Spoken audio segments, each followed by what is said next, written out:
Hi, I'm Tim. Welcome to Watchbox, and thanks for logging on. If you love this watch, email me, tmosso@thewatchbox.com.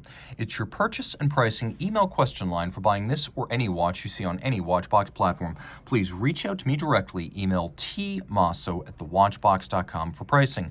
Today, we are discussing a limited edition of 99 pieces launched for the 2015 model year in sapphire, titanium, and black ceramic. This is the Hublot Classic Fusion Tourbillon Chronograph. The watch is 45 millimeters in diameter by a surprisingly svelte 13.7 millimeters thick and 53.6 millimeters from lug tip to lug tip. Now, the watch wears easily on my 16 centimeter circumference wrist because the Hublot Classic Fusion collection generally does wear smaller than its rated size. It's an easy watch to wear because it's made of three very light materials, and you can see that the case itself is actually canted at its lugs and it wraps a little bit around the wrist. So on my wrist, while the look is large and stark, the look is not poorly proportioned.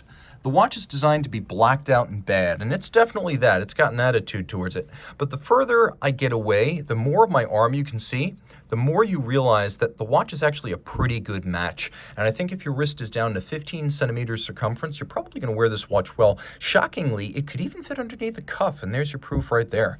Taking a quick look and getting a little bit closer, we take a look at the hardware and the software. Hublot likes to tout its fusion tendencies, touting the combination of sapphire, ceramic, and titanium alongside rubber and leather. Remember, the first Hublot back in 1980 used a gold case and a rubber strap. Revolutionary then, it's become expected today, but it's still attractive, as the rubber helps to isolate the leather from the oil, sweat, and moisture of the wrist for a longer lasting strap. Large rectangular scale, black matte finish. You can see there's a monotone stitch.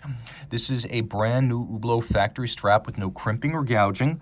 The clasp features a twin trigger release. You can see it too features the Hublot H pattern bolts that are also present on the case and in the bezel.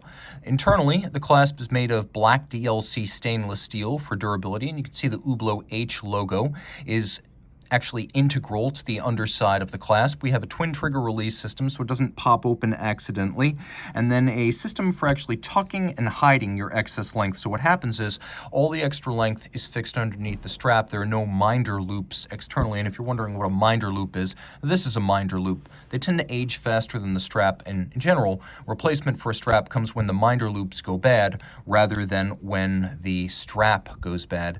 Taking a look at the case back, you can see it is impressive. This is number 12 of 99, and it's gorgeous on both sides. You've heard of the Masterpiece series Hublot watches that comprise about 2% of the company's annual volume. We're talking true high horology, high mech, and high finish, and that's what we have here. This is caliber 6310, HUB 6310, and we'll talk about the dial and the features first and then work our way inside. So the case is made of black ceramic in a combination of satin and polish. It is very scratch resistant, just like sapphire.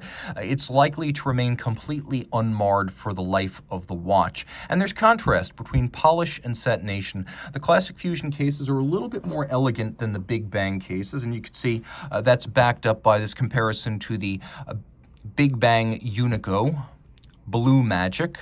It's rather boxy, and as you can see, it has hard geometries, and it's rather blockish and built up in comparison to the more fluid and lithe, I should say, lines of the Classic Fusion.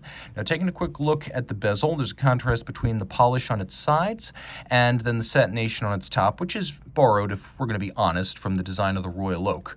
The watch includes two sapphires on the dial side. We'll get a little bit closer.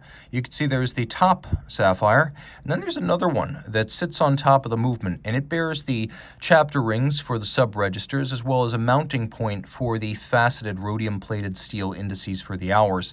Now, the movement, the HUB 6310, has a 1-minute tourbillon. It is manual wind. It has a 115 to 120 hour manual wind power reserve. It beats away at a relatively high rate for a tourbillon at 28,800 vibrations per hour, which makes it potentially a better timekeeper. It is a column wheel lateral clutch chronograph. You can see the lateral clutch is visible. You can see the column wheel is also visible, and note that it's capped by one of those H pattern Hublot bolts. The feel of the column wheel is excellent, crisp and distinct. The tourbillon features a full bridge for better bracing. And again, it is a 1-minute tourbillon beating away at 8 beats per second. The timepiece has a handsome reverse side where you can see that not only is this movement nicely finished, but it has been skeletonized. Even the barrel has been skeletonized, so you can see the coiled mainspring within. Now, all of this is 50 meters water resistant, fine for splashing, but the watch does feature a push down rather than a screw down crown, so I'm going to say don't swim with it.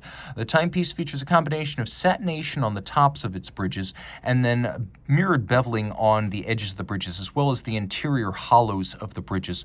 All the screw heads have been black polished and the wheels have been satinated, and you can see the watch includes grayscale as well as violet pivot jewels, which make for a nice contrast to the grays, the blacks, and the silvers. You can also appreciate that there's satination across the base plate of the movement, and there's some judicious, if spare, engine turning internally. So it is a handsomely and thoughtfully rendered movement. And again, with 115 to 120 hours of power reserve, very impressive considering we have both a chronograph and a tourbillon regulator. Reach out to Team Mosso at thewatchbox.com for purchase and pricing details.